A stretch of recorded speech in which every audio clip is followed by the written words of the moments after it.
On va pouvoir commencer. Donc, le webinaire d'aujourd'hui, il va concerner vraiment les outils d'inspection. Donc, on va avoir une première partie qui sera dédiée plutôt au ROV.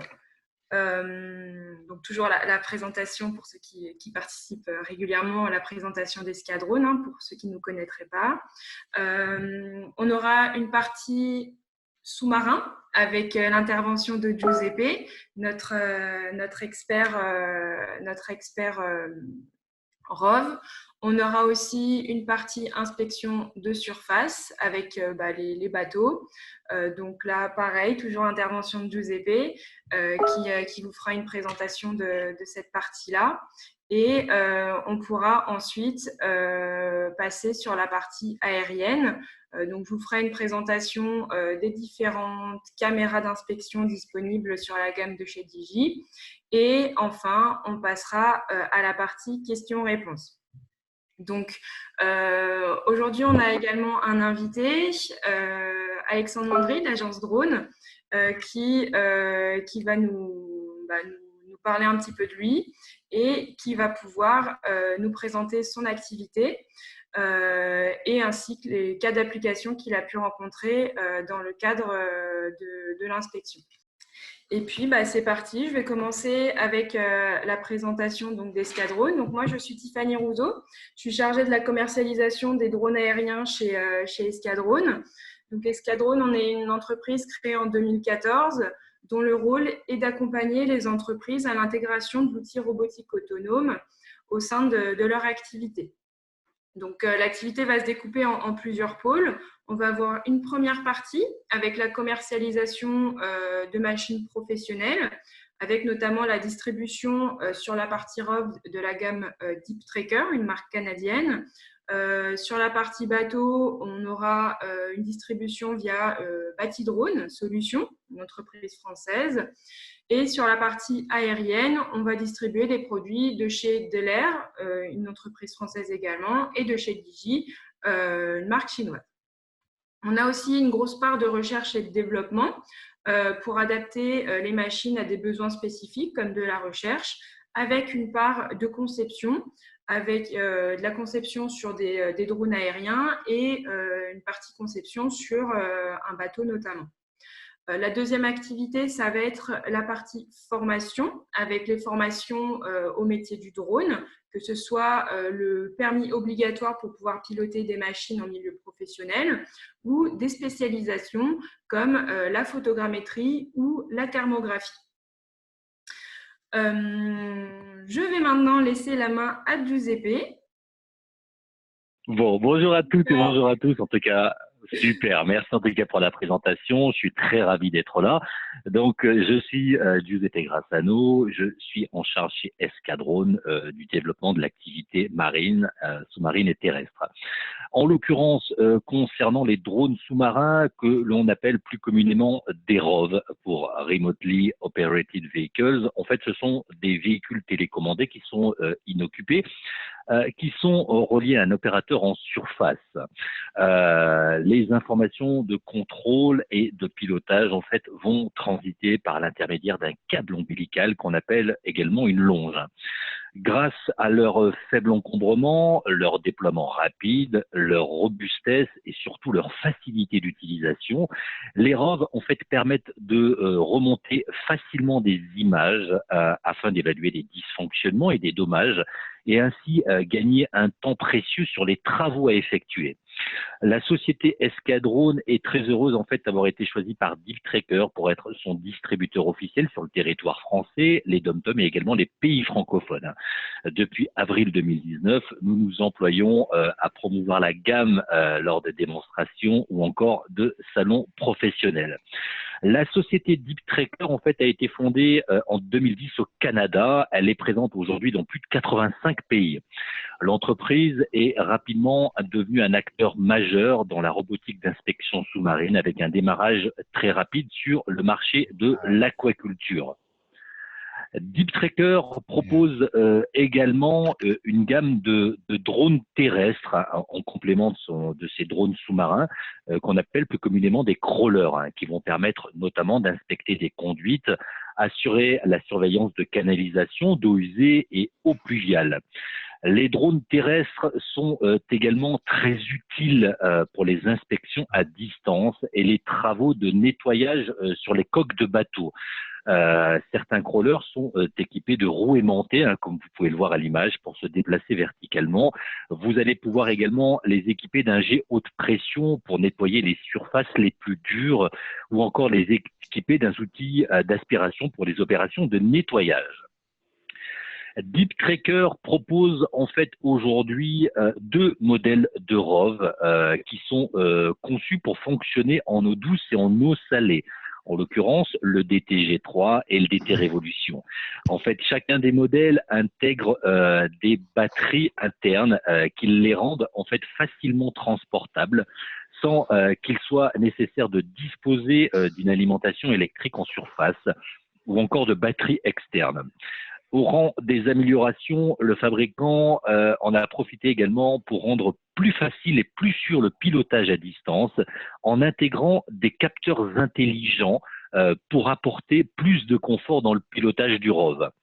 Vous allez ainsi pouvoir en fait verrouiller une profondeur, une inclinaison de plongée également, sans oublier des informations comme la mesure de la température par exemple.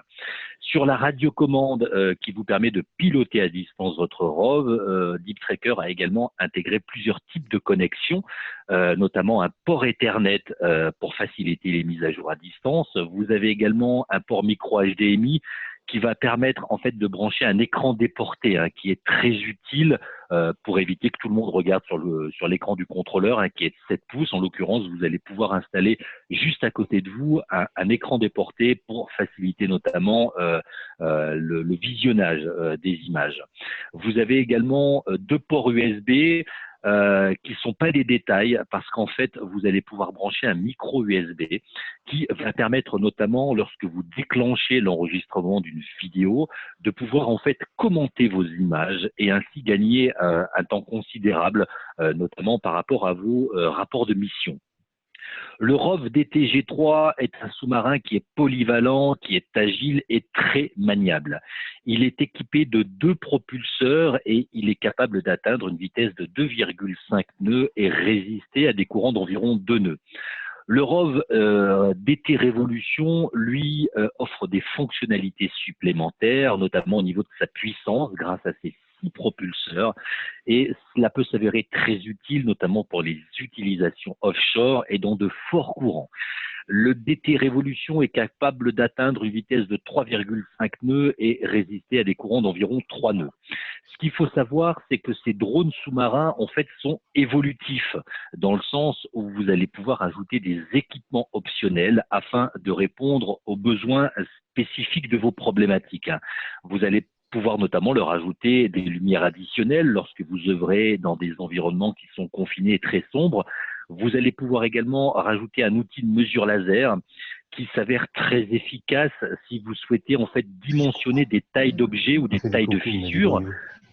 Vous allez pouvoir également ajouter un échantillonneur d'eau afin d'effectuer des analyses, ajouter également un sonar d'imagerie 2D, une jauge d'épaisseur pour mesurer la coque des épaisseurs de navires par exemple, sans oublier un système de positionnement GPS marin qui va vous permettre justement de situer votre ROV par rapport à votre position en surface. Aujourd'hui, les drones sous-marins permettent de faciliter l'inspection des milieux sous-marins et des zones subaquatiques grâce à un déploiement, c'est ce que je disais précédemment, simple et rapide, tout en permettant de faire de réelles économies. Il existe aujourd'hui de nombreux champs d'application possibles avec les drones sous-marins. Nous avons listé quelques exemples, sachant qu'il en existe beaucoup d'autres. Dans le domaine hydraulique, par exemple, il est indispensable d'inspecter les ouvrages afin de s'assurer de leur bon fonctionnement hydrologique et plus généralement sur leur performance en général. Comme vous le savez, l'action de l'eau sur les parties immergées des infrastructures peut provoquer d'importantes dégradations avec le temps et l'utilisation et le recours à un ROV va permettre justement d'accompagner les responsables d'exploitation dans leur cadre de leur mission d'entretien et de maintenance. Dans le cadre des centrales nucléaires également, il est également primordial de réaliser des inspections, notamment au niveau des circuits de refroidissement qui sont alimentés par des cours d'eau à travers des canalisations. Grâce à leur petite dimension et à leur maniabilité extrême, les ROV en fait vont permettre aux opérateurs d'inspecter les zones plus difficiles d'accès. À présent, une petite vidéo qui a été réalisée lors d'une démonstration dans le secteur industriel notamment, réalisée chez un acteur majeur de la chimie française. L'objectif en fait était l'inspection de puits à Barbacane. Ce sont des puits qui servent à produire de l'eau déminéralisée, qui permettent notamment de refroidir certains appareils. L'objectif en fait, cet industriel dispose de 17 puits qui aujourd'hui nécessitent des inspections visuelles régulières. Il faisait appel aujourd'hui à des plongeurs scaphandriers. L'objectif avec les ROV, c'est de pouvoir inspecter chacun des puits facilement et éventuellement de faire intervenir des plongeurs scaphandriers pour nettoyer ces ouvertures qui sont ménagées dans les puits pour faciliter l'écoulement des eaux d'infiltration. Donc la mission a été remplie par le ROV DTG3 en l'occurrence. On a pu faire l'inspection de 3 puits et l'objectif aujourd'hui c'est de choisir les équipements qui vont venir appuyer le ROV DTG3 et de savoir la quantité d'outils qui vont être déployés. Sur la diapositive suivante, en fait, c'est une vidéo sous-marine d'une épave d'avion, en fait, au large d'Ajaccio. Les ROV aujourd'hui, en fait, sont de précieux alliés pour venir appuyer le travail des plongeurs scaphandriers, notamment dans l'exercice de leurs fonctions. Grâce au ROV, il sera plus facile d'évaluer rapidement les actions à entreprendre avant d'envisager l'intervention des sauveteurs, tout en garantissant bien entendu leur sécurité. L'usage de la robotique autonome devient aujourd'hui indispensable pour accompagner le travail de surveillance et d'inspection. Dans le secteur de la défense et de la sécurité également, ils vont permettre de mettre en place des mesures de détection efficaces et l'application au milieu offshore et dans les énergies marines. Escadrone est également présent, comme vous avez pu le voir sur la diapositive, dans le domaine marin, en proposant 2 modèles de drones de surface. Ces véhicules marins vont permettre en fait de répondre à de nombreuses applications aquatiques qui vont du simple prélèvement jusqu'aux cartographies et analyses sous-marines les plus poussées. L'utilisation d'un engin nautique motorisé autonome est un vecteur puissant pour optimiser le temps d'opération sur place, diminuer les risques humains et réduire les coûts au maximum. En fonction des équipements que vous allez choisir, vous allez pouvoir éventuellement réaliser des relevés bathymétriques, effectuer des prélèvements d'eau et autres types d'analyses en milieu humide via des intégrations sur mesure de capteurs. Dans la gamme proposée par Escadrone, vous allez pouvoir choisir entre 2 modèles de drones de surface. Le multiboat, en fait, sur votre gauche de l'écran, est un véhicule marin autonome, évolutif et multifonctionnel. Sa structure est entièrement démontable. Elle est composée de modules indépendants qui vont permettre d'emporter différents équipements. Le multiboat présente de nombreux avantages, un encombrement minimum, une facilité de transport, car l'ensemble tient dans une valise de rangement que vous allez parfaitement pouvoir ranger dans votre utilitaire sans aucun problème. Son déploiement est simple et rapide et il est effectué en moins de 15 minutes sans avoir recours à une rampe d'accès. C'est également une solution économique car beaucoup moins onéreuse que les méthodes traditionnelles. Elle va mobiliser un seul opérateur pour son fonctionnement, donc ça c'est plutôt pratique. Elle va réduire bien entendu les risques pour les opérateurs car elle va permettre d'automatiser des missions depuis la berge. et sans oublier un gain de temps grâce à l'automatisation des missions de navigation. Aujourd'hui, le multiboat s'ouvre à d'autres applicatifs. Ses capacités d'emport vont lui permettre d'embarquer un échosondeur monofréquence afin d'étudier les profondeurs marines. Vous allez pouvoir également ajouter une pompe multiflacon pour effectuer des prélèvements d'eau, embarquer également une sonde d'analyse pour calculer les principaux paramètres de l'eau, intégrer également une caméra haute définition avec un zoom intégré qui va être combiné à un projecteur LED. J'attire votre attention aujourd'hui sur le fait que ce multiboat va pouvoir réaliser des inspections visuelles en surface, concernant notamment des ouvrages d'art qui sont difficiles d'accès, comme l'étude, vous savez, des capacités portantes en fait des ponts en arc, ce qu'on appelle l'intrados, afin de diagnostiquer des anomalies qui pourraient éventuellement provoquer un effondrement. Et aujourd'hui, en France, il existe des dizaines de milliers de ponts qui n'ont jamais été inspectés, et aujourd'hui, cet outil va véritablement pouvoir diagnostiquer des anomalies et agir en conséquence si les ponts ont besoin éventuellement de faire des travaux. Le bâti-drone sur la droite de l'écran qui se présente sous la forme d'un catamaran d'un mètre de long pour 80 cm de large est destiné aux eaux intérieures grâce notamment à une propulsion électrique. Grâce à sa conception ingénieuse, le bâti-drone peut être transporté à l'eau en fait par un seul opérateur. Il est équipé de 2 moteurs qui sont alimentés par des batteries de 16 volts qui permettent notamment d'alimenter les appareils qui sont embarqués. Son autonomie est équivalente à 8 heures. Le choix de la direction se fait en changeant la puissance des moteurs, tout simplement. Il peut se déplacer à une vitesse maximum de 2 mètres secondes, sachant que sa vitesse de travail est équivalente à 1,5 mètres seconde. De son côté, le bâti-drone va accepter des vents d'environ 40 km/h et vous allez pouvoir également lui ajouter différents équipements optionnels comme un treuil qui va être fixé à l'arrière du bateau et qui va être capable de descendre des instruments de mesure dans l'eau jusqu'à 80 mètres de profondeur et qui est pilotable depuis la berge bien évidemment.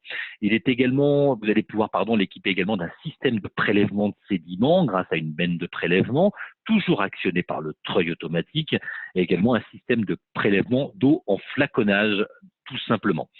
Un relevé bathymétrique va permettre de connaître avec la précision la profondeur d'une zone en eau et la retranscrire en fait sous la forme d'une carte ou d'un plan, quelle que soit la nature du site que vous inspectez, en l'occurrence un lac, une lagune, un barrage ou encore une digue. Les drones de surface vont pouvoir répondre à de nombreuses problématiques. Dans les diapositives justement qui vont suivre, nous avons listé quelques exemples. Dans le cadre d'une zone maritime, il va être intéressant de connaître la profondeur notamment des océans grâce à un relevé bathymétrique pour permettre tout d'abord d'assurer la sécurité de navigation. Les données que vous récupérerez permettront notamment d'avoir des informations à jour afin de s'assurer que les navires, en fonction de leur tirant d'eau, puissent accéder sans risque au port et près des côtes. Pour rappel, la bathymétrie, c'est une technique qui permet de mesurer la profondeur et le relief sous la surface de l'eau grâce à différents capteurs. Dans le cadre des réserves naturelles également, vous allez pouvoir faire des prélèvements aquatiques d'ordre multiple, tels que l'analyse de la conductivité, la salinité, le pH, la turbidité, etc. Le plus souvent, l'intérêt est d'avoir un vecteur marin rapide à déployer pour aller prélever des échantillons liquides à certains endroits sans contaminer la zone, c'est très important, et avoir le moins de perturbations possible. Vous allez pouvoir aussi utiliser la bathymétrie dans des zones portuaires ou des marinas. Les gestionnaires de ports et chez nous, qui sont notamment des collectivités ou des institutionnels, cherchent eux aussi des solutions pour suivre l'envasement et ainsi éviter les problèmes de navigation, sans oublier l'optimisation des travaux de nettoyage réguliers. Le recours à un drone de surface est également très utile pour les gestionnaires de barrages, pour connaître le niveau d'envasement des prises d'eau et des exutoires de secours. Et pour terminer, si vous équipez votre drone de surface d'une sonde bathymétrique bifréquence, vous allez pouvoir également estimer les couches sédimentaires, notamment dans des bassins de décantation ou encore des gravières. Voilà, j'en ai terminé avec les drones de surface et les drones sous-marins. Je laisse tout de suite la parole à Tiffany. Merci Giuseppe. Donc, n'hésitez pas si vous avez besoin de plus d'informations ou si vous souhaitez du chiffrage, de la doc, n'hésitez pas à prendre contact avec Giuseppe. Toutes nos coordonnées sont sur notre site, sur le site d'Escadrone. Et puis, si vous avez la moindre question, on vous laisse les poser sur le chat. On y reviendra à la fin de la présentation. On va maintenant passer sur la partie aérienne de cette présentation. Donc, le drone aérien, dans le cadre d'inspection d'ouvrage, va se positionner en œil déporté pour permettre d'analyser des anomalies et mettre en place des stratégies de maintenance ou de réparation. Donc, dans le cadre d'inspection aérienne, on a évidemment une grosse limitation du risque humain à l'usage des drones aériens, puisqu'on va pouvoir être, l'opérateur va pouvoir rester à proximité, plutôt éloigné de l'élément à inspecter et donc pouvoir rendre des images en post-production. On a également un gain de temps puisqu'on va pouvoir analyser en temps réel les éventuelles réparations à effectuer et envoyer une équipe avec les bonnes informations, les bons outils pour pouvoir faire les éventuelles réparations. Un gain financier puisqu'on va passer moins de temps sur le terrain et évidemment un gain de qualité sur la donnée puisqu'on va pouvoir récupérer les informations du drone pour pouvoir peut-être mettre en place des stratégies de maintenance à long terme et faire des analyses sur le trimestre, peut-être le semestre ou même par an, des avancées d'un ouvrage dans le temps. Donc, je vais vous présenter deux outils qui sont vraiment dédiés à inspection. On va retrouver la Z30 et la XT2. Donc, le drone, il faut savoir que c'est un vecteur, c'est un vecteur de déplacement. Et donc, pour pouvoir avoir des éléments intéressants en termes de retour d'informations, on va utiliser des caméras. Donc, la Z30, c'est une caméra qui a été créée par DJI pour l'inspection et la surveillance. La grosse valeur ajoutée de cette caméra, ça va être son zoom optique x30 associé à un zoom numérique x6. On bénéficie également sur cette caméra de toute l'expertise et le savoir-faire de DJI sur la stabilisation, puisque quand on va exploiter un zoom très performant, les vibrations et les éventuels mouvements sont vraiment amplifiés.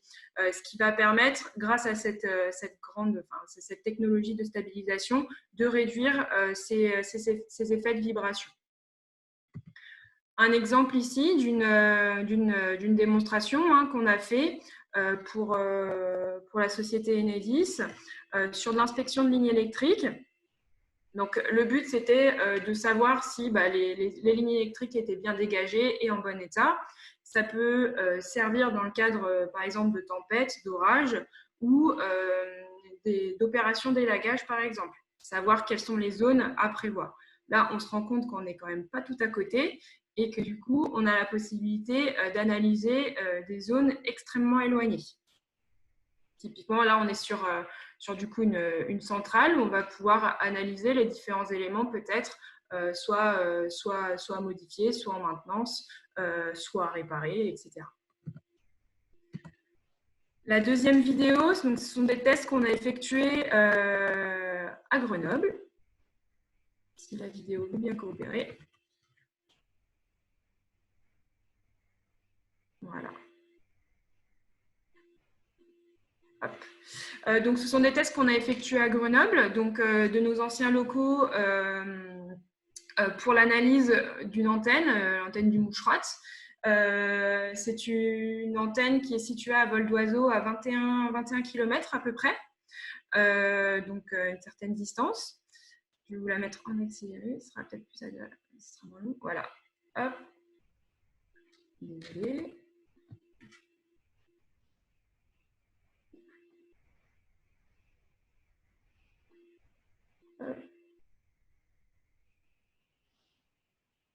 Donc, on va voir effectivement l'antenne, hein, typiquement soit pour faire des visées d'antenne dans le cadre de réseaux télécoms, pouvoir analyser, pouvoir visualiser les différentes antennes à proximité pour pouvoir peut-être paramétrer l'orientation de ces antennes.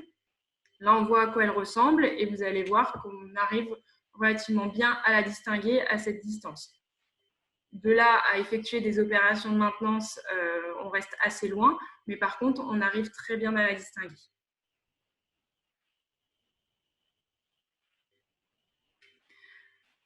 Voilà pour ces outils de visibilité. Donc, du coup, on va pouvoir utiliser ce type de caméra dans différents environnements. Typiquement, si vous avez besoin de faire des opérations de maintenance sur des éoliennes ou analyser des éboulements, par exemple, dans nos régions très montagneuses, ça peut être le cas, sans pour autant se mettre en danger.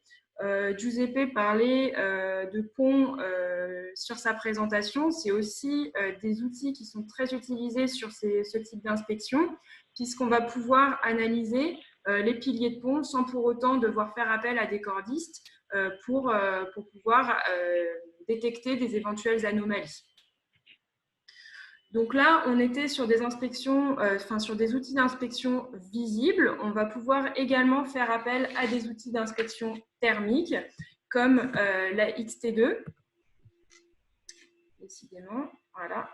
La XT2, donc la XT2, c'est une caméra thermique qui a été créée en collaboration avec FLIR, une société qui fait quasiment que des outils, on va dire, techniques en matière d'infrarouge. Donc cette caméra, elle bénéficie donc de la technologie FLIR avec un capteur thermique FLIR-TO 2 associé à une caméra 4K et toujours avec cette technologie de stabilisation qui va permettre une grande stabilité de l'image dans le cadre des inspections. Donc la caméra thermique, elle, on va avoir plusieurs options disponibles sur cette caméra, notamment deux résolutions. Une résolution en 640 par 512, donc la plus grosse, et une résolution en 336 par 256. Il faut savoir qu'on est capable de faire de l'assemblage de photos thermiques pour faire, par exemple, de la reconstitution 2D ou de la reconstitution 3D. Pour ce type de mission en photogrammétrie, il faudra forcément la plus grosse résolution du capteur, donc la 640 par 512, qui va récupérer 4 fois plus d'informations. Ensuite, on va avoir deux fréquences d'image seconde. On va avoir le 9 Hz et le 30 Hz. Le 30 Hz aura une vidéo beaucoup plus fluide que le 9 Hz. Donc après, toutes les différentes options de caméra sont à prévoir en fonction de vos activités, en fonction de vos missions, pour que l'outil soit le plus optimal possible. Ensuite, on va retrouver différentes optiques, différents objectifs en fonction de la résolution.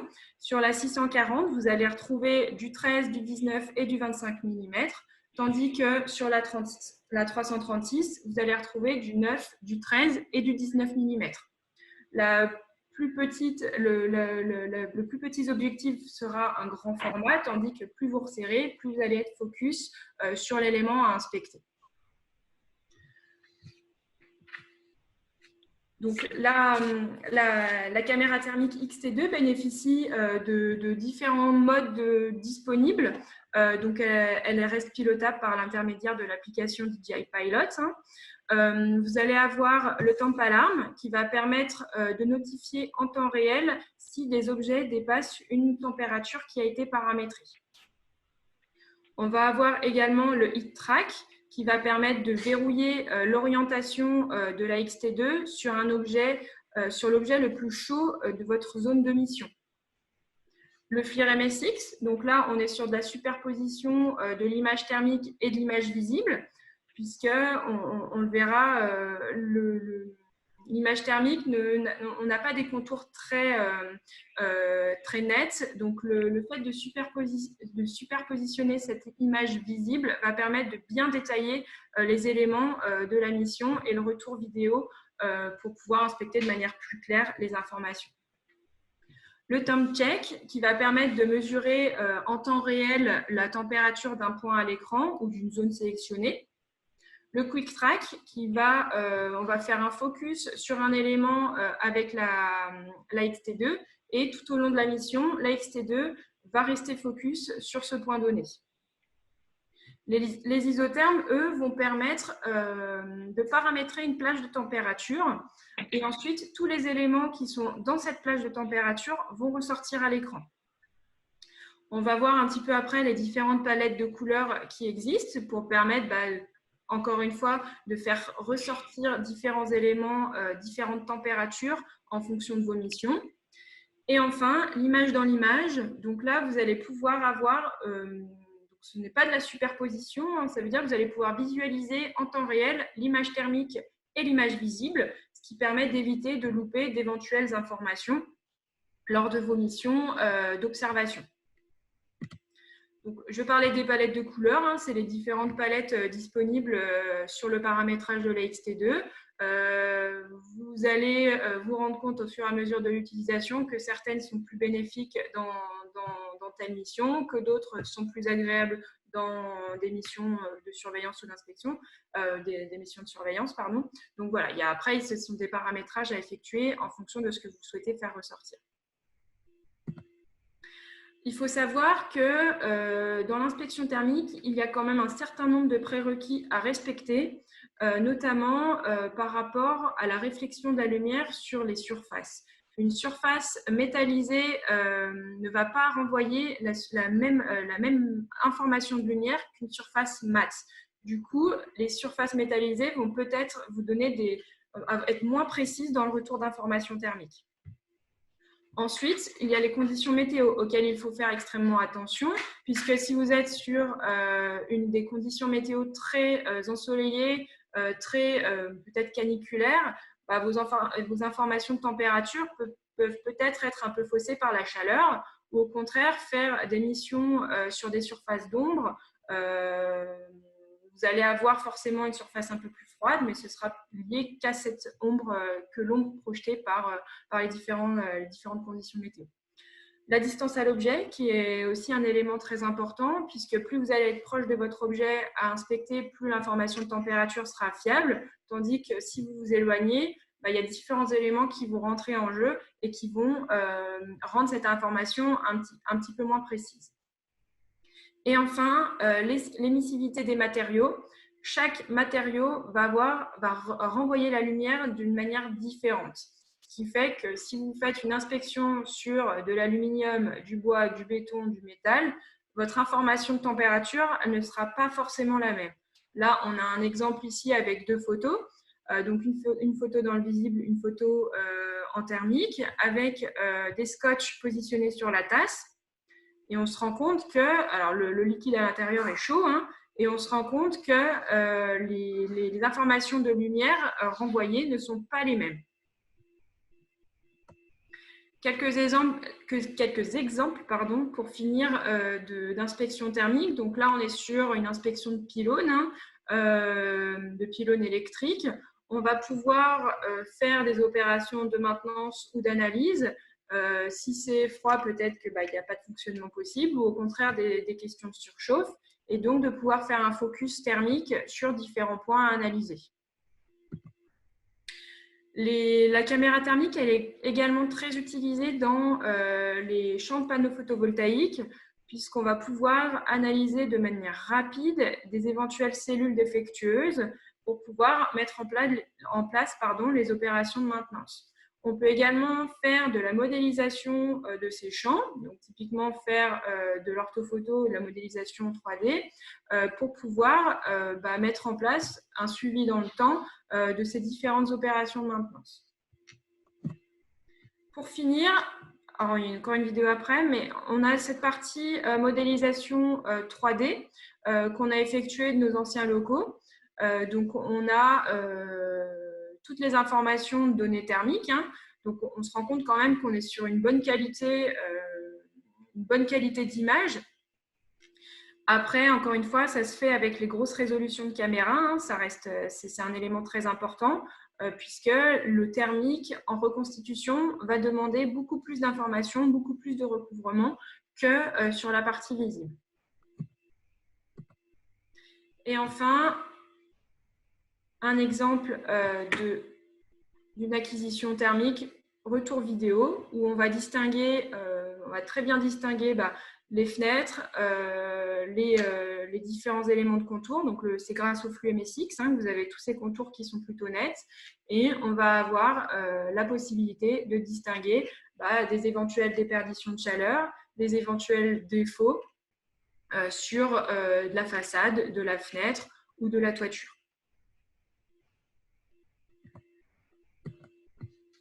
Voilà pour la présentation.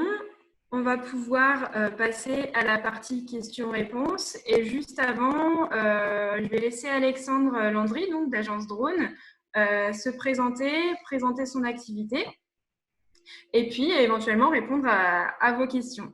Alexandre, je ne sais pas si tu es dans le coin. Oui, je suis là. Ah, parfait. Salut Alexandre. Bonjour à tous. Merci pour la présentation. Alors, effectivement, je suis le président de la société Agence Drone, qui est spécialisée dans les travaux d'inspection aérien par drone.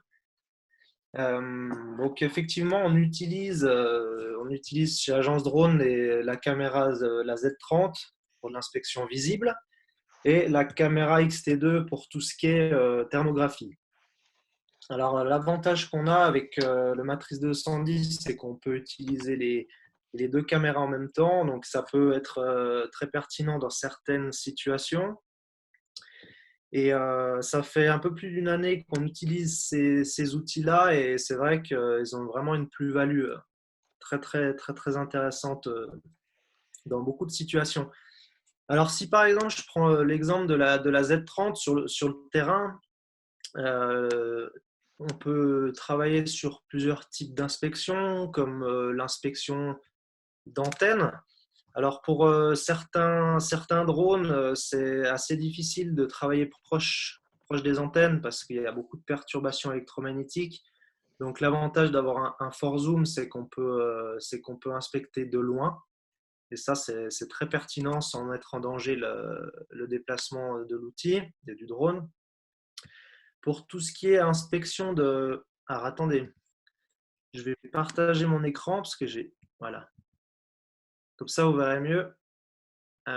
Donc, pour tout ce qui est inspection, je reviens pour tout ce qui est inspection d'antenne, c'est assez pertinent de pouvoir travailler de loin. Comme ça, on ne met pas en danger le matériel. Et pour la partie inspection de toiture, le gros avantage de pouvoir travailler avec un fort zoom, c'est qu'on n'est pas obligé de beaucoup se déplacer avec le drone et donc on gagne un temps vraiment impressionnant. Alors, vous voyez là, on est assez loin du… Vous voyez tous l'écran? C'est bon? Vous voyez le… Oui, très bien, Alexandre, merci. Donc là, on peut travailler assez loin de la toiture tout en pouvant vraiment zoomer et puis observer ce qui se passe. Donc, c'est vraiment un temps gagné qui est non négligeable. Là, j'ai un petit exemple d'inspection de pont. Évidemment, on peut se rapprocher, mais ça montre un peu le sens de l'outil de la Z30. Alors, vous voyez, même de loin, l'image reste quand même relativement stable. On n'a pas de grosses vibrations. Le plus dur, c'est d'arriver à centrer son image parfois, parce que voilà, vous comprenez bien que quand on est loin, c'est difficile. Et puis, donc ça, c'est pour la partie inspection visible. Donc, c'est vraiment un gros avantage. Et ce qui est vraiment intéressant, c'est qu'on peut mettre donc en même temps la XT2. Et dans le cas d'inspection de panneaux photovoltaïques, par exemple, c'est toujours bien d'avoir deux outils en même temps, même si la XT2 peut avoir un capteur visible. Alors, dans le cas des panneaux photovoltaïques, vous voyez une inspection sans le MSX, sans la superposition d'images.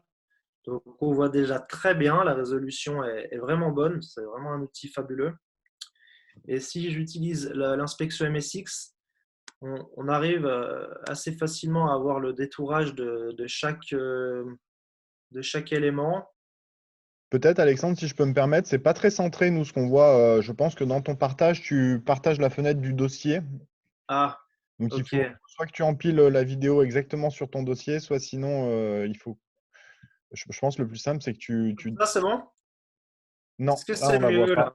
Non, Zoom, en fait, Zoom, il te permet de Non. partager qu'une Ah, fenêtre et je pense que là, tu partages la vue de ton dossier.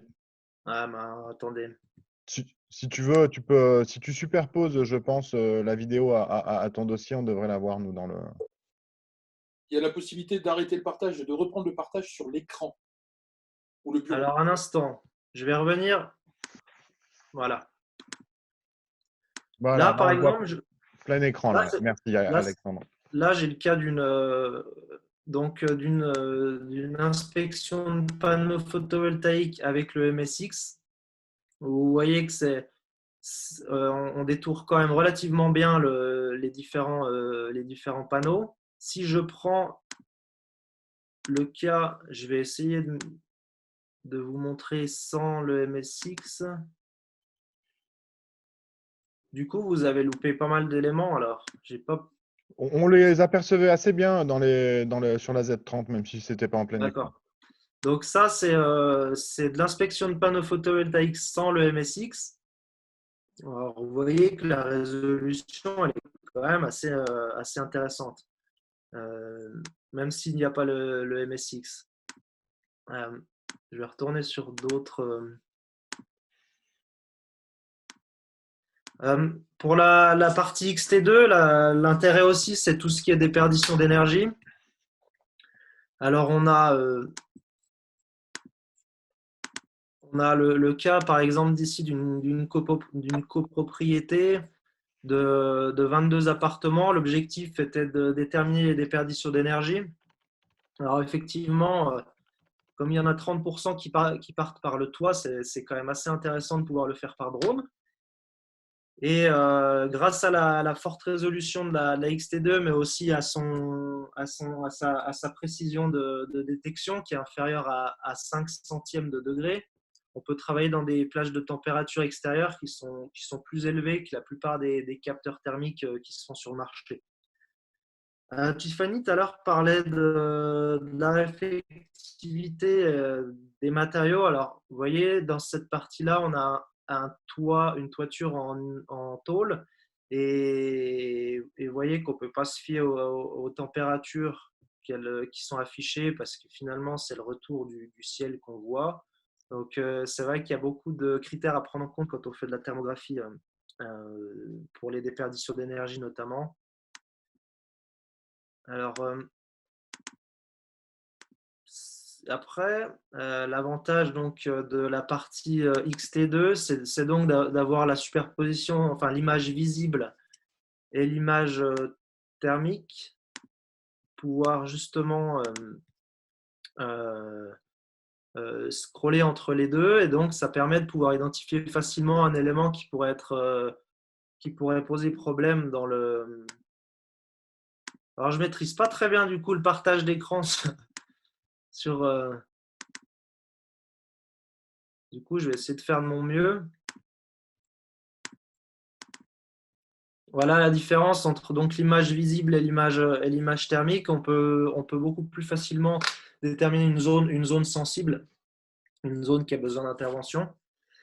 Voilà. Et alors, encore un autre élément intéressant pour la partie thermique, c'est tout ce qui est sauvetage. Donc, le sauvetage d'animaux dans ce cas-là, vous allez voir que la caméra thermique, elle a tout son sens. Vous voyez ici, par exemple, il fallait rechercher un animal perdu en plein hiver.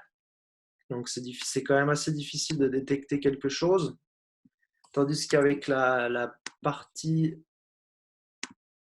thermique, excusez-moi encore pour le je ne maîtrise pas bien zoom.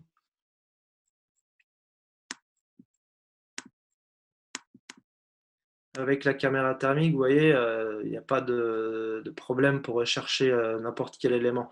Et l'avantage de sa forte résolution, une fois de plus, c'est que même si c'est des petits animaux ou des petites choses à chercher, c'est très intéressant. Ça peut être utile dans le cas, par exemple, de la détection de gibier ou de petits animaux pour la protection de la faune dans les campagnes. Ça a vraiment un fort intérêt. Sur le terrain, ces outils sont vraiment très, très intéressants. Voilà en gros le. Ah, je t'entends pas, Nicolas. Pardon, j'avais coupé mon micro pour pas vous embêter. Merci beaucoup, Alexandre. Donc effectivement, Alexandre, il est équipé d'un Matrice 210 avec une Z30 et une XT2. J'ai partagé ses coordonnées aussi dans le chat si vous souhaitez. Donc, Alexandre, il intervient sur toute la France hein, et il est équipé effectivement en matrice 210 Z30 XT2 avec une bonne expertise sur la partie thermique. Ces outils sont donc compatibles. On avait une question, si je remonte un peu plus haut, si c'est absolument nécessaire d'avoir le matrice 210 en version RTK pour le GPS. Non, on peut le faire aussi très bien avec le matrice 210 qui permet d'emporter deux caméras et qui a la stabilité nécessaire pour le faire. Donc, ce n'est pas indispensable d'avoir le matrice 210 RTK. Donc, j'ai effectivement partagé les coordonnées de ces agences drones, donc Alexandre Landry dans le flux. On avait aussi des questions, si je remonte donc sur le ROV, je vois que Giuseppe a apporté les précisions dans le chat. Donc, sur la partie avec la caméra FLIR pour détecter des fissures, on a donc sur ces caméras des résolutions qui sont quand même plus faibles par rapport à ce qu'on fait dans le visible. En revanche, si le delta de température est important, on peut imaginer une conduite en acier qui chauffe au soleil et on cherche une fuite d'un liquide qui sort à 0 degré. Oui, on va voir effectivement cette fissure, fuite grâce au delta de température. Il faut quand même un delta de température qui soit relativement important pour détecter cette fissure. Si on a un écoulement qui est trop faible, beaucoup trop faible, ou un delta de température qui est trop faible aussi, on aura du mal quand même à détecter cette fissure. Je dirais qu'il faut au moins 15 ou 20 degrés de différence entre les deux éléments et tout ça est aussi bien entendu fonction de la distance à laquelle on positionne l'outil de mesure thermique de la fissure qu'on recherche. On a sur la caméra XT2, effectivement, beaucoup de réglages qui permettent aussi en fonction de la façon dont on les paramètre et de la sensibilité qu'on y propose, d'exclure des parties qui peuvent apporter plus de gêne ou de bruit qu'autre chose, type le ciel ou tout ce qui est extérieur à notre mesure, puisqu'effectivement, on va avoir sur ces outils une mesure qui va se faire et l'impact du volume d'air entre la caméra et ce qu'on mesure est quand même assez important. Donc, on va avoir des deltas de température qui vont être assez bons du moment que l'objet qu'on inspecte est à la même distance de la caméra. Donc, si on a un trou d'air et 25 mètres derrière une autre façade de bâtiment, on aura des mesures qui seront assez différentes. Donc, il est important de bien paramétrer ces capteurs. Pour la photogrammétrie avec la XT2, il est indispensable d'avoir donc la XT2, donc elle est en version radiométrique uniquement celle-là, et dans la meilleure résolution, sur le gros capteur. On n'a pas l'obligation d'avoir un matrice 210 RTK en version 210, ça fonctionne aussi. Il faut un recouvrement qui est très très fort sur ces caméras dans le cadre de la photogrammétrie, donc de l'ordre de 90%, 90%, donc en longitudinal et en latéral.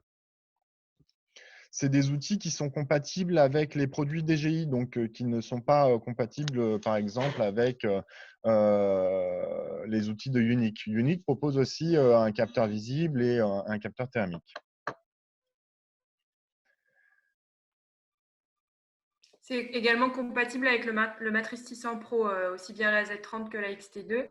La XT2, en revanche, il y a certaines options, certains modes qui ne sont pas disponibles. Donc, pour optimiser la caméra dans des périodes un peu chaudes d'été, dans le sud de la France ou en zone chaude, effectivement, on a différents paramètres sur lesquels on va pouvoir jouer de sensibilité du capteur. Peut-être, Alexandre, là-dessus, tu as quelque chose à ajouter ou... Non, non, pas spécialement. En On fait, a, après, on peut, en fonction du type d'application, on utilisera aussi. Donc, tout à l'heure, Tiffany parlait des palettes de couleurs. Et c'est vrai qu'en fonction du type d'utilisation d'application, on choisira une palette de couleurs qui sera adaptée. Et pour tout ce qui est effectivement de travailler dans des zones plus chaudes, enfin, en tout cas dans des périodes de température qui sont différentes, on choisira déjà d'une part de travailler selon l'application dans des débuts ou des fins de journée, ou alors pour du photovoltaïque en période assez chaude, pour faire détecter, enfin en période assez lumineuse pour mieux détecter les points chauds des panneaux photovoltaïques. Après, tout ce qui est paramétrage, c'est vrai que ça dépendra beaucoup de l'application, effectivement. Mais il y a aussi, bien entendu, sur ces données thermiques, une compétence dans l'analyse, parce que quand on voit dans le cadre de ce que Tiffany a montré tout à l'heure, où on s'aperçoit que les huisseries des fenêtres sont très chaudes, on est dans le cas là d'huisseries sur un bâtiment qui sont des huisseries en aluminium. Donc, au premier rayon du soleil, elles vont monter en température à toute vitesse, et donc c'est effectivement pas des mauvaises huisseries, au contraire, c'est des huisseries qui sont très bonnes, mais qui vont effectivement chauffer dû au premier rayon du soleil à toute vitesse. Donc, il y a effectivement, ça c'est un cas un peu flagrant, mais dans l'étude des données, des compétences et une analyse où il faut un regard critique quand même sur ce qu'on fait, et c'est des capteurs qui nécessitent une réelle analyse avant d'engager des éventuels travaux à partir de ces études-là. On va pouvoir, sur la XT2, paramétrer l'émissivité des matériaux. On a des paramètres qui permettent de régler ça, effectivement, pour répondre à Nicolas Lachaussée. Et sur la détection de personnes confinées dans un bâtiment avec une caméra thermique, non, on ne va pas passer au travers des objets. Euh, on va vraiment détecter un, si je prends Température. l'exemple d'une personne qui serait enfouie sous de la neige, on a pourtant un fort delta de température entre la personne qui a 40 degrés et la neige qui serait à 0 degré. Pourtant, cette neige va vraiment créer un masque, et on ne va pas détecter de signature thermique à la surface si la personne est enfouie sous plus de 10 cm de neige, puisque la neige, avec son volume d'air qu'elle contient, va vraiment faire écran, hein. Et on retrouve là la même chose sur des bétons. Il faut vraiment que le matériau chauffe, hein. Donc, la personne à l'intérieur du bâtiment ne va pas faire chauffer l'extérieur du mur, donc on ne va pas pouvoir la détecter. C'est vraiment… il faut… Effectivement, c'est vrai que comme tu dis, Nicolas, la caméra thermique, elle détecte une température de surface et non pas. On ne peut pas voir, par exemple, déjà à travers une vitre. On ne pourrait pas voir à travers une vitre ce qui se passe. Et c'est vraiment une température de surface. C'est ça qui est important à comprendre avec la thermographie.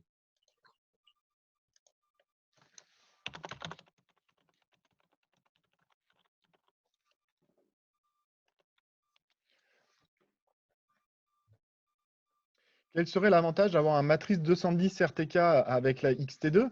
Donc, le matrice 210 RTK, la version avec un GPS amélioré qui vient améliorer justement donc, la position du drone et aussi la position des clichés qui sont pris, si ces clichés sont pris avec la X7 ou la X5. On a un intérêt, puisqu'on a une légère meilleure stabilité sur le matrice 210 RTK. On a un intérêt aussi si on veut répéter exactement les mêmes vols que dans le temps. Donc, si par exemple aujourd'hui je fais un vol et que je veux répéter exactement le même vol demain, eh ben, le matrice 210 RTK va permettre ça par défaut. Sinon, on aura un vol demain qui sera sensiblement similaire, mais pas forcément aux mêmes endroits au niveau là, on se rapproche de la position centimétrique du drone, on va être de l'ordre de à 10 mètres près à la même position que la veille. Donc, si on a besoin de répéter, c'est un intérêt. On n'a pas le même intérêt qu'on l'a dans le cadre de la cartographie, où là, il y a vraiment une plus-value au GPS temps réel dans la qualité des données issues de l'assemblage photogrammétrique.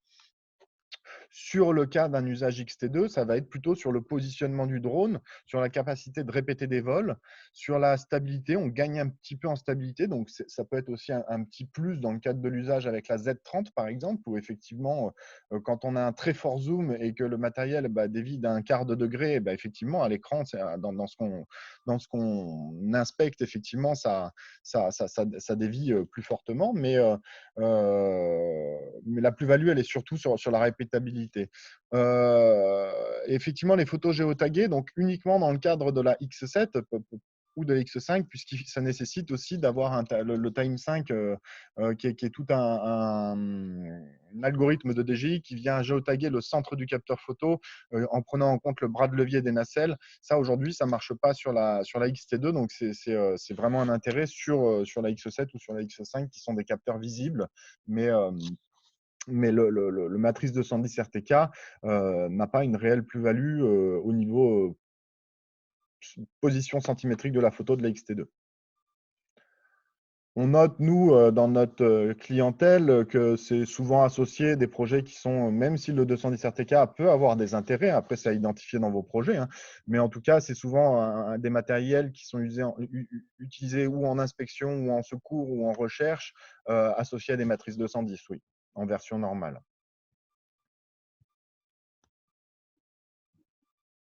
L'application pour faire tourner la XT2 sur DJI Pilote avec le matrice 210, ça va intégrer les outils de FLIR, par exemple.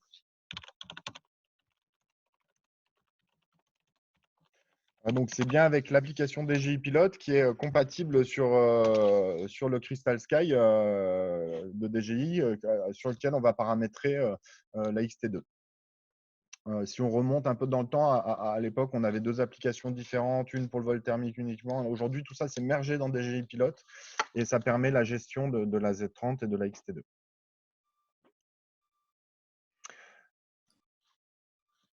Avez-vous des recommandations en termes de logiciels pour les missions d'inspection?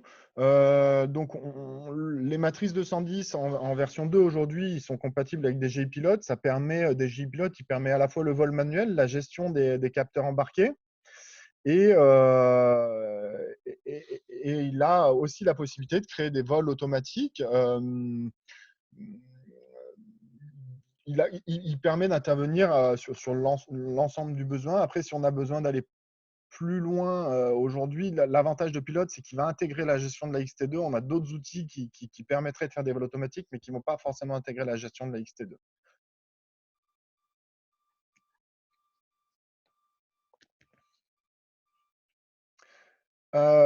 Pour la photogrammétrie, quel logiciel serait précis pour le travail en CAO, DAO? En photogrammétrie, aujourd'hui, on va vraiment assembler les données avec des logiciels de type Pix4D, Metashape, qui vont, eux, à partir des photos, créer un nuage de points et un mesh. Après, le travail derrière est souvent, les logiciels qui arrivent derrière en conception ou en dessin sont souvent des logiciels accès métier plutôt. Donc, si c'est des habitudes de travail dans les télécoms, ils ont leur propre logiciel de gestion derrière. Ou si c'est des habitudes de travail dans la cartographie, ils vont avoir leurs propres outils et il y en a différents qui existent. Il faut savoir que les logiciels d'assemblage comme Pix4D, donc ça c'est un modèle qui est issu de Pix4D, c'est toitures, ils savent exporter dans plusieurs formats et souvent dans les formats, ils ont fait en sorte que ce soit intégrable dans d'autres logiciels derrière. Franck qui pose une question sur une caméra thermique qui serait montée sur d'autres drones que les Mavic et Unique. Aujourd'hui, dans les produits intégrés, on va dire, donc un peu comme propose DJI, où on a la gestion complète de la caméra à partir d'une interface au sol. Euh, on a aujourd'hui effectivement les matrices qui permettent ça, donc 200 et 600, les séries matrices. Il y a le Mavic 2 Enterprise qui propose une version avec une petite caméra thermique. Unique propose ses caméras aussi. Euh, Aujourd'hui, sur d'autres drones que ceux-là, si vous pensez par exemple à un Phantom, sur un Phantom, on peut y fixer une caméra thermique, comme on fixe sur une GoPro. Alors bon, après, on sort des recommandations fabricants, mais techniquement, ils sont capables de soulever un peu plus que la charge uniquement du drone. Mais on va pas du tout avoir de gestion intégrée de cette caméra. Donc, ça va être vraiment, on n'aura même pas de retour vidéo ou éventuellement sur un autre écran et on va très mal gérer tous les paramètres. Si on veut quelque chose d'intégré, on va quand même rester chez un fabricant qui a intégré une caméra. C'est l'avantage de ces produits intégrés. Ça a aussi des limites, mais en tout cas, parmi les avantages, c'est que l'intégration est très bien faite.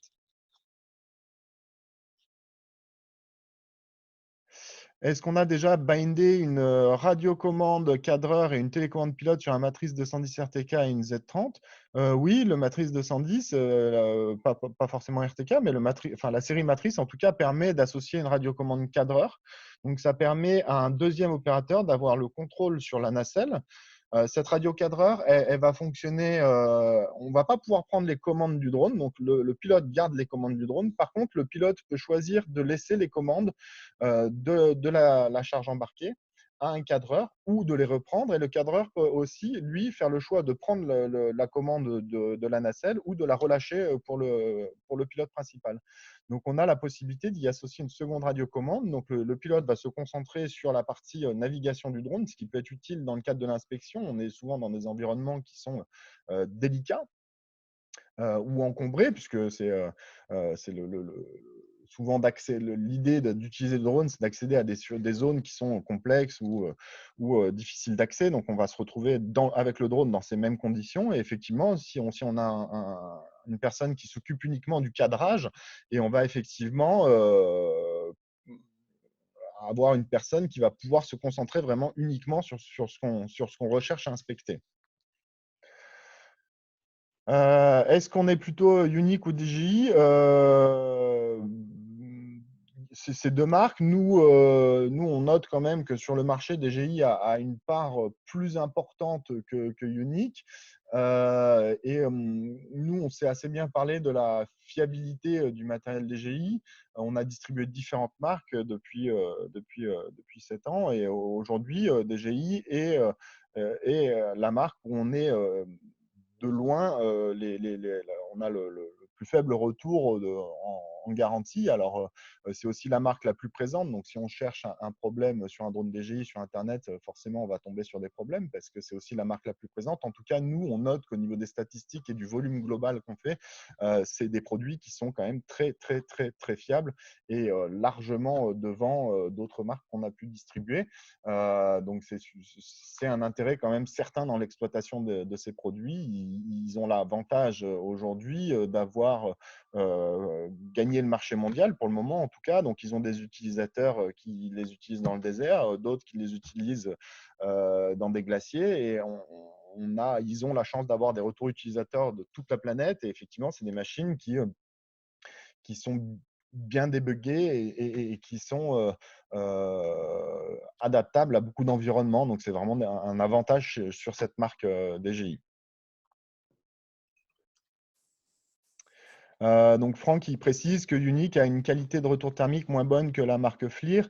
Effectivement, tout ça va dépendre de la qualité du capteur que vous souhaitez, hein. Et effectivement, je crois que chez Unique, ils sont sur la version, on voit là à l'écran, on a deux résolutions, hein, donc sur la caméra X-T2, une 640-512 et une 336-256. De mémoire, je crois qu'Unique serait plutôt sur cette 336. Et après, on aurait la résolution du Mavic Dual ou du Parrot thermique, qui est de l'ordre de 100 pixels à peu près par 100 pixels. On est là sur des plus petits capteurs. Cette résolution, elle impacte directement. On a un petit peu Si on cherche à identifier, je ne sais pas si vous avez un sol blanc et que vous avez un téléphone sur ce sol blanc et que vous cherchez à l'identifier, il faut qu'on ait une résolution. Si on veut dire, bah, tiens, il y a quelque chose sur le sol, il faut qu'on ait une résolution qui soit à peu près 3 fois inférieure à la taille du téléphone. Donc, si ce téléphone fait 9 cm, si on a une résolution de 3 cm pixels, on va pouvoir dire, tiens, il y a quelque chose. Si on veut dire que c'est un téléphone, il faudrait qu'on ait une résolution 10 fois inférieure. Donc, il faudrait qu'on ait une résolution de l'ordre du centimètre pixels pour dire bah tiens c'est un téléphone qui est posé par terre. Donc tout ça, ça permet de mesurer un peu vis-à-vis de la distance qu'on a avec l'objet, la hauteur de vol du coup. Ça permet d'appréhender ce qu'on est capable d'identifier ou non, et donc d'où l'importance de la taille de ces capteurs qui vont effectivement, la taille du capteur ramené au sol va directement impacter cette résolution. Donc c'est le GSD qu'on appelle.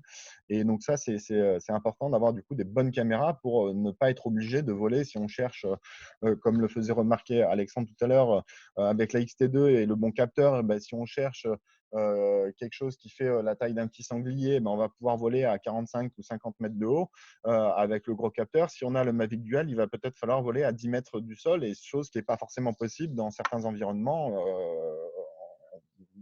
à réaliser, quoi. Effectivement, Gildas qui précise que c'est en imagerie thermique, c'est effectivement la partie expertise dans l'interprétation des données qui a un gros poids dans l'ensemble du projet. Effectivement, sur la partie, l'opérateur qui capte les données, il lui faut une connaissance nécessaire minimum dans le paramétrage des caméras. Mais après, cette connaissance nécessaire minimum, elle ne permet pas d'analyser et d'interpréter au niveau d'une expertise de bâtiment ou même de reprise de feu, etc., de prendre des décisions ou tout du moins d'engager des travaux à partir juste de la compétence de réglage de la caméra. Il faut vraiment aller un peu plus loin et acquérir une compétence de lecture de ces images. On va quand même avoir des choses qu'on saurait faire quand on cherche un point chaud dans un bois. Effectivement, une fois qu'on l'a trouvé, on sait qu'il est là. Il y a peut-être pas des connaissances trop poussées à avoir, mais en tout cas, si on cherche à identifier sur un bâtiment quels sont les travaux à mettre en œuvre pour améliorer sa qualité thermique, là, il y a effectivement une lecture assez importante et une interprétation très importante derrière.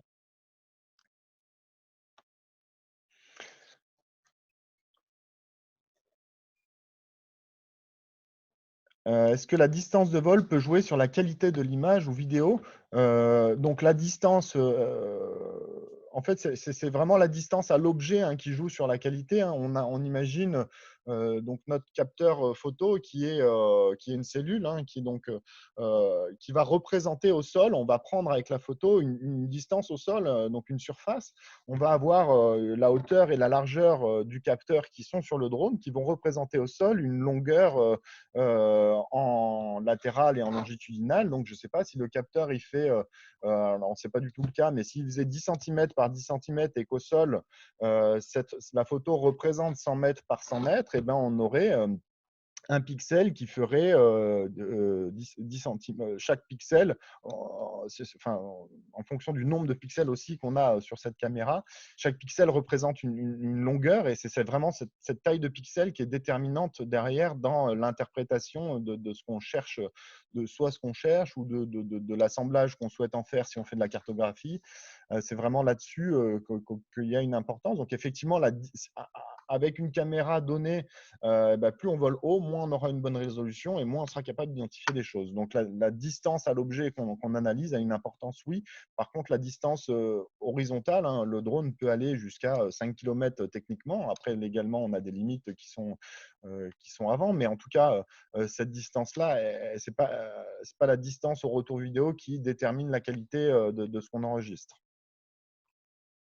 Et juste pour rajouter que techniquement, la caméra thermique est capable de détecter un point chaud à une distance va très loin. Mais la seule différence, ce sera effectivement la résolution. Donc on peut détecter un point chaud loin. Par contre, on aura beaucoup moins de précision sur le type de point chaud que c'est sur l'image. C'est ça qui est important. Et effectivement, les caméras thermiques vont être très bonnes dans le delta, hein, c'est un peu plus délicat dans la mesure directe de savoir que c'est un sujet là qui est très actuel. On a beaucoup d'appels pour savoir si on peut mesurer la température des personnes. Nous, aujourd'hui, c'est quelque chose, on n'y croit absolument pas. Pour mesurer la température d'une personne, il faudrait connaître la température exacte de celle qui est juste à côté pour avoir la température de la personne qu'on recherche. Donc bon, c'est faisable, hein, mais en tout cas, dans l'usage qui est souhaité là aujourd'hui, c'est-à-dire faire naviguer un drone rapidement et détecter tout de suite qui a de la fièvre, c'est pas possible. On est sur des gammes de température beaucoup trop faibles, des deltas beaucoup trop faibles. Et dans cet ordre où on est de l'ordre du degré, il faut connaître, il faut pouvoir la calibrer très précisément et respecter toujours la même méthodologie, la même distance à l'objet. Donc ça, c'est des choses aujourd'hui qui sont pas faisables. On va être très bon en delta, hein. Si on a 10 degrés d'écart entre deux objets, on va tout de suite l'apercevoir sur la caméra. Par contre, dire qu'il y en a un qui est à 20 et l'autre à 30 degrés, c'est un peu moins sûr. Il faut des calibrations plus précises pour être exact comme ça. Puis j'ajoute que la caméra thermique, c'est pas un thermomètre. C'est pas l'objectif, c'est pas de déterminer la température d'un point. C'est vraiment de déterminer le delta de température entre deux points. C'est Ouais. vraiment ça l'intérêt de la caméra thermique. Et c'est Sinon, comme ça, ouais. C'est comme ouais. ça qu'il faut imaginer l'usage, hein. Quand on imagine la détection d'une fuite, effectivement, il faut imaginer la détection d'une fuite d'un liquide froid sur une surface chaude ou l'inverse. Mais en tout cas, c'est bien le delta qu'on va chercher et c'est comme ça qu'il faut imaginer de l'utiliser. Mhm. On a des questions sur pourquoi est-ce qu'elle a deux emplacements micro SD. Il se peut, en fonction de la taille des vols que vous faites, qu'on ait des gros volumes de fichiers, comme il enregistre plusieurs fichiers visibles, radiométriques qui sont un peu lourds. Donc, c'est pour moi l'idée derrière ces deux emplacements SD. Quelles sont les bandes de fréquences utilisées par les systèmes de commande et de transmission des drones? C'est des bandes de fréquences qui sont dans le 2,4 GHz pour la simple raison que c'est la fréquence mondiale. Donc, c'est celle qui est utilisée par exemple il y a du Wi-Fi en 2,4. Le Wi-Fi est en protocole, mais il y a beaucoup d'objets qui sont sur cette fréquence. C'est la fréquence qui est au niveau mondial libre pour ces applicatifs grand public, parce que sinon, après, chaque pays a éventuellement des contraintes sur certaines fréquences, parce que, je ne sais pas, en France, les militaires utilisent cette fréquence, elle est donc interdite, mais ce n'est pas le cas aux US, où les téléphones utilisent tel type de fréquence en France, mais pas aux US ou pas en Chine. Donc, dans un but de simplification et d'uniformisation mondiale, c'est le 2,4 qui est choisi, et c'est aussi une fréquence qui est souvent, c'est celle qui est la plus libre en termes de puissance d'émission un peu partout dans le monde. Celle où on a le moins de contraintes. Donc, ça permet de faire les plus grandes portées, de passer aussi des données qui sont assez volumineuses. Sur les caméras thermiques pour aller sous l'eau, non, je pense que du coup, justement, effectivement, l'impact de ce volume entre ce qu'on mesure et la caméra, dans le cadre d'un liquide, il est ingérable pour les caméras. On n'arrivera pas à avoir de l'information. Il va prendre le dessus, donc 5 cm. Enfin, il va prendre le dessus en termes d'information sur l'écran. Donc, on n'aurait que l'information de température de l'eau, sous l'eau, avec la technologie qu'on a à l'heure actuelle, en tout cas. Et d'autant que la vitre du ROV ne laissera pas passer le spectre infrarouge. Ah, d'accord. Merci du complément. Sur les cartes SD, non, pour moi, donc Monsieur Bonnemé qui demande si c'est une carte SD pour le visible et une carte SD pour le thermique. Non, pour moi, c'est de mémoire. Là, tu vas peut-être me compléter, hein, Alexandre, mais pour moi, tout est enregistré sur une carte SD et quand elle est Oui, complète, on va venir empiler dans la suivante, hein. C'est pour ça qu'il y a alors en fait, donc par rapport aux deux cartes SD de la caméra, c'est ça? Oui, C'est ça la question? En fait, il y a une carte SD qui est utilisée pour tout ce qui est séquence TIFF et vidéo rouge, vidéo RAW en infrarouge. Et après, c'est pour tous les autres formats vidéo seront stockés sur l'autre carte. ah d'accord, pardon. Alors oui, donc il y en a une qui est pour uniquement pour l'infrarouge. Il y en a une qui est pour tout ce qui est séquence TIFF et vidéo RAW en radiométrique, et après, toutes les autres formats vidéo sont stockés sur l'autre carte. D'accord, autant pour moi. Merci de la précision.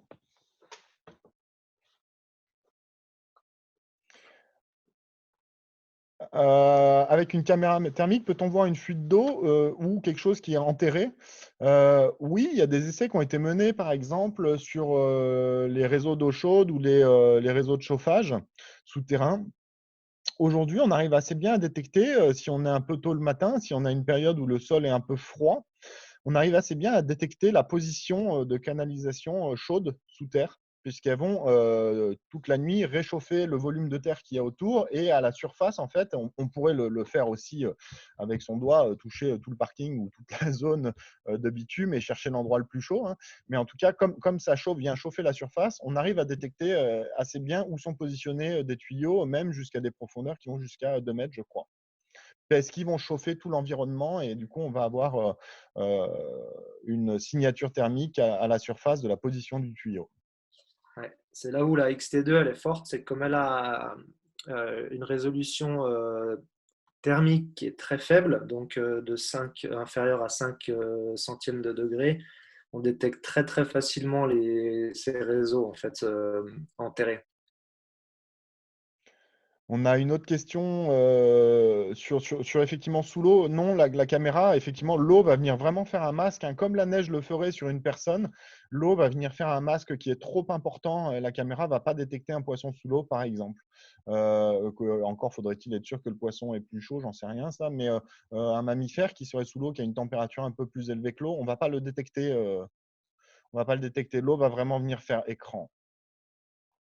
Sur le risque d'interférence des appareils qui sont commandés du coup en 2,4 GHz avec d'autres systèmes de communication électronique, effectivement, on note que les portées alors déjà au niveau, euh, donc les liaisons sont cryptées, un petit peu comme il n'y a à peu près aucune chance que quand on est chez soi, et ben, quand on est connecté au réseau de sa box, et ben, de façon aléatoire, on se connecte d'un coup à la box du voisin, ça n'arrive jamais parce qu'il y a des codes, il y a du cryptage, de la sécurité. Donc ça, il n'y a aucune chance que ça arrive dans ce cadre-là. Il n'y a aucune chance que ça arrive avec un drone, que vous soyez en train de piloter votre drone et que d'un coup, une personne qui commande son portail avec sa télécommande vienne commander votre drone. Il n'y a aucune chance que ça arrive, ça c'est impossible. Les clés de cryptage sont beaucoup trop longues pour que ça puisse arriver statistiquement. Après, on a des risques d'interférence. On va avoir moins de portée si on est dans des environnements où le signal 2,4 est très présent avec beaucoup d'autres appareils. Et ben, effectivement, ça va gêner. Ils vont se gêner entre eux et on va perdre un petit peu en portée. Si je dois faire de la photogrammétrie, quelle caméra me conseillez-vous? Imaginons que je dois faire un vol sur un site archéologique et la XT2 suffit, ou dois-je la coupler avec une autre caméra style X5? La XT2, elle va vraiment avoir un intérêt pour faire une orthophoto thermique de la zone. Si vous voulez faire une orthophoto thermique, il vous faut forcément la XT2 dans le grand format. Les autres ne permettent pas de faire, les logiciels n'arrivent pas à reconstituer avec des résolutions inférieures au format 640-512 ou de façon beaucoup trop aléatoire ou avec des recouvrements qui sont impossibles à tenir du type 96 ou 97% de recouvrement. Du coup, le drone fait du surplace, on n'arrive pas à survoler une zone. Donc, il faut nécessairement la XT2 si vous voulez de cette information-là. Après, si vous souhaitez, en plus de ça, avoir un assemblage de photos visibles, donc une cartographie dans le visible, une orthophoto dans le visible, il est judicieux de la coupler à éventuellement une X5S ou une X7. Après, on peut éventuellement reconstituer avec la caméra visible de la XT2, mais qui est très très faible au niveau de la qualité. Donc, on va avoir une orthophoto qui va être très peu qualitative, sachant qu'on sait faire des choses beaucoup beaucoup plus qualitatives puisqu'on a des caméras, la X5 et peut-être, je n'ai pas toutes les valeurs, mais peut-être entre 10 et 100 fois meilleure que la caméra visible de la XT2. Donc, on a vraiment des bien meilleurs résultats sur une caméra visible qui est faite pour. J'ai plus les valeurs de la caméra visible de la XT. Ah bah pardon, elles sont là. 3840, ouais, elle est quand même assez. Ouais, d'accord. Donc, c'est quand même relativement performant. Ça marche, hein, j'ai déjà essayé, ça marche, mais après, on sait faire beaucoup mieux si on le souhaite.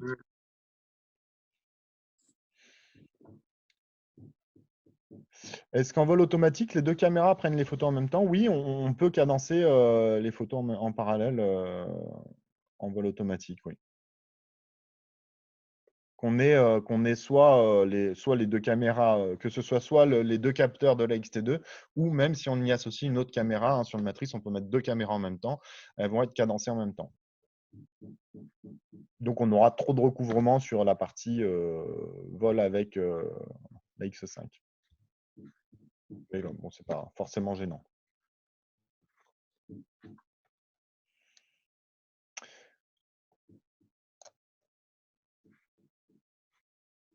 Donc, si on a des questions sur les prix, les budgets des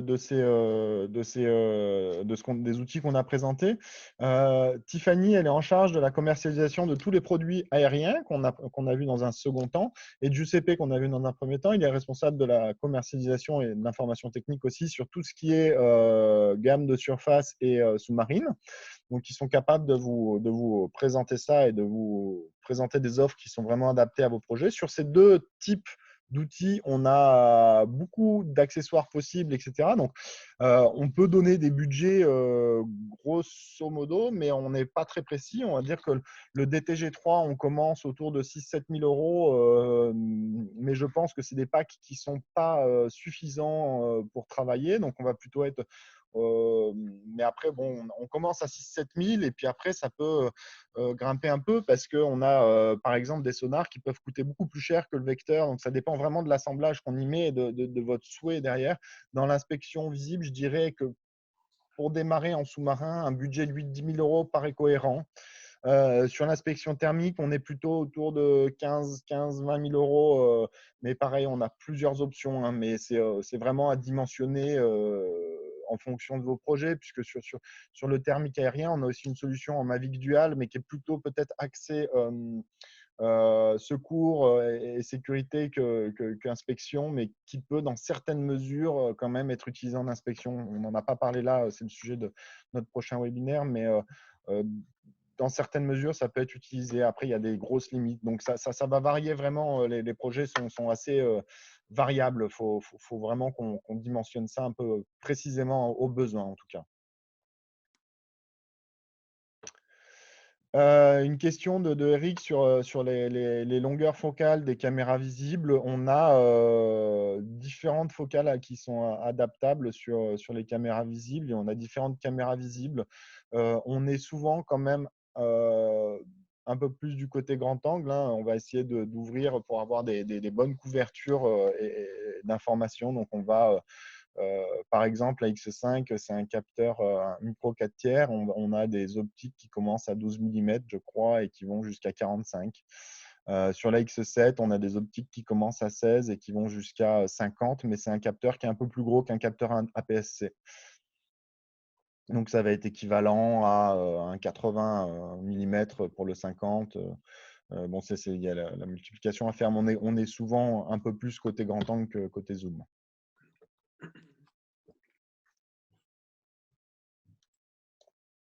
Et la Z30, elle a un zoom L x30 en optique, hein, donc là, pour le coup… donc Eric qui précise, donc pas de plein format. Non, aujourd'hui, on n'a pas de plein format sur les drones DJI. Au mieux, on a un petit Super 35, c'est la X7 sur le Matrice 210, qui est un peu plus gros qu'un APS-C.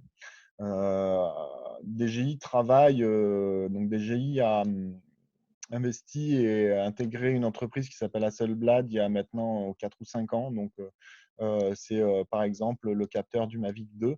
Hasselblad, ils étaient plutôt spécialisés dans les gros capteurs. Donc, il y a de fortes chances qu'à court terme, on voit arriver des capteurs plus intéressants sur les drones DJI qui se rapprocheraient plus du plein format, voire plus. C'est quelque chose, je pense…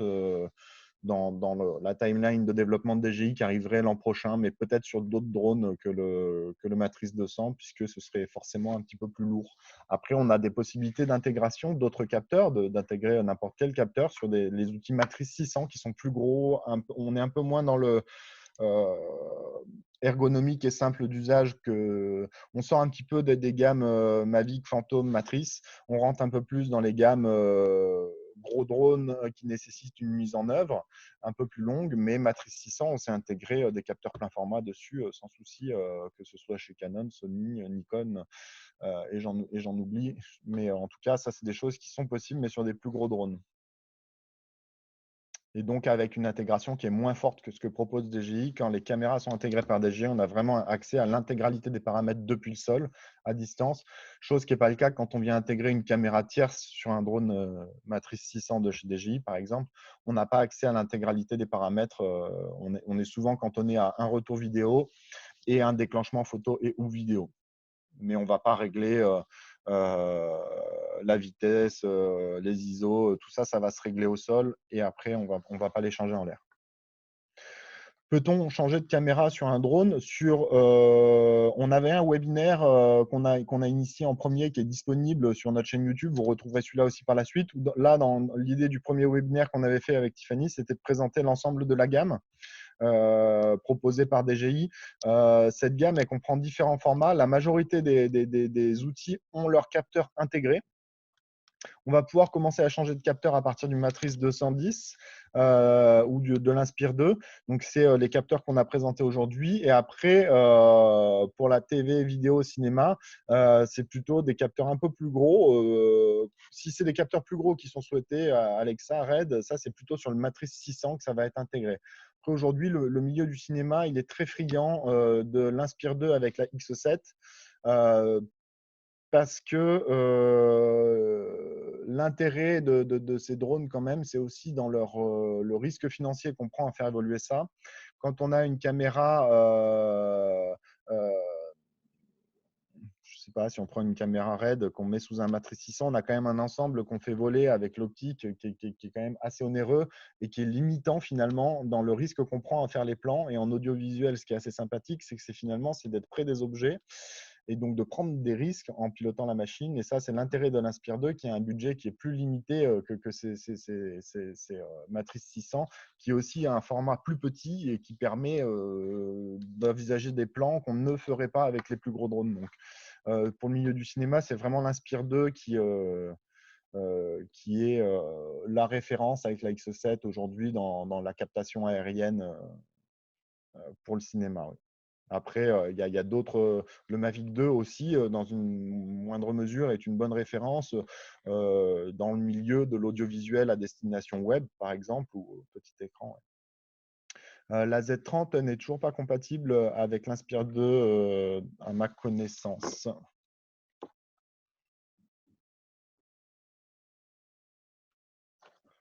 Je ne crois pas que le Z30 soit incompatible avec l'Inspire 2. Eric, si vous le souhaitez, je pense que le premier webinaire qu'on avait fait, qui est dispo sur notre chaîne YouTube, serait un bon format pour ça. Mais disons que dans les gammes, pour résumer, on a une gamme qui fait la taille d'une feuille A4 qui vont être les Mavic. Donc ça, c'est des capteurs de 1 pouce, 20 millions de pixels. Après, on a une gamme qui fait la taille, qui fait à peu près 1 mètre de diamètre, on va dire, qui sont les Inspire et les Matrices. Et là, on va pouvoir mettre des caméras plus performantes, donc des capteurs qui vont être soit micro-capteurs, soit APS-C ou petit Super 35. Et après, si on veut des caméras tierces, ça va être Matrice 600, mais là, ça fait plutôt 1,50 m de diamètre. C'est une grosse machine.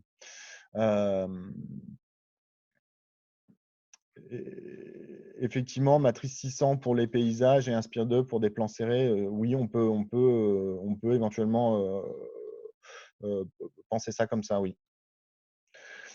Donc, quel drone pour faire du lidar? Ce serait plutôt le Matrice 600 chez DJI qui a une capacité d'emport de 5 kg, puisque les lidars, on va démarrer à 2 kg à peu près.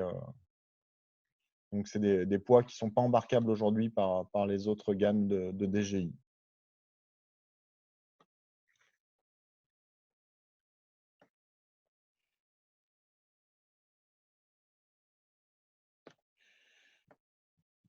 Merci. Je ne sais pas j'espère pas avoir oublié de questions dans le déroulé. Si j'en ai oublié, n'hésitez pas à les reposer à la suite. Le budget pour un Matrice 600, le drone seul est autour de 5 000 €. Après, comme c'est des drones qui sont beaucoup plus adaptables aux besoins du client, il faut compter quand même un panier à peu près à 3 fois supérieur à celui-là, entre 2 et 3 fois, en fonction de ce que vous souhaitez mettre dessous, de la nacelle, du nombre de batteries que vous souhaitez, quel est votre usage journalier. c'est à définir. Ça, peut-être qu'on peut, sur le Matrice 600, si vous le souhaitez, Tiffany peut ouvrir une discussion plus axée sur votre besoin vis-à-vis d'une radiocommande cadreur, de vos projets. On peut ouvrir une discussion un peu plus orientée sur votre projet par mail ou téléphone. On est joignable. Quel intérêt du Mavic 2 pour la thermographie? Le Mavic 2, il existe dans 4 versions. Donc, ça va être la version Mavic 2 Enterprise Dual qui permet d'avoir un retour thermique. Le premier intérêt est plutôt dans les usages sécurité secours. Donc, c'est détecter éventuellement quelqu'un, détecter une reprise de feu en forêt, détecter un intrus sur une zone, faire de la levée de doute. Il y a une alarme qui sonne, et ben on envoie un drone pour voir s'il y a quelqu'un ou si c'est un chat. C'est plutôt le Mavic 2, il va plutôt être orienté là-dessus et un peu moins sur les sujets d'inspection. Les télécommandes cadreurs sont compatibles. Il y a, chez DJI, gamme Inspire, Matrice 600, on peut mettre des radiocommandes cadreurs.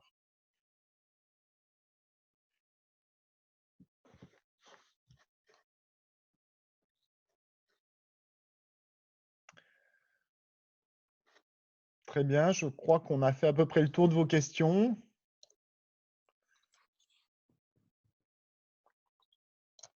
Pareil, si vous en avez oublié, si j'en ai oublié, je vous laisse éventuellement les reposer dans le question. Sinon, bah, je vous remercie en tout cas de votre présence.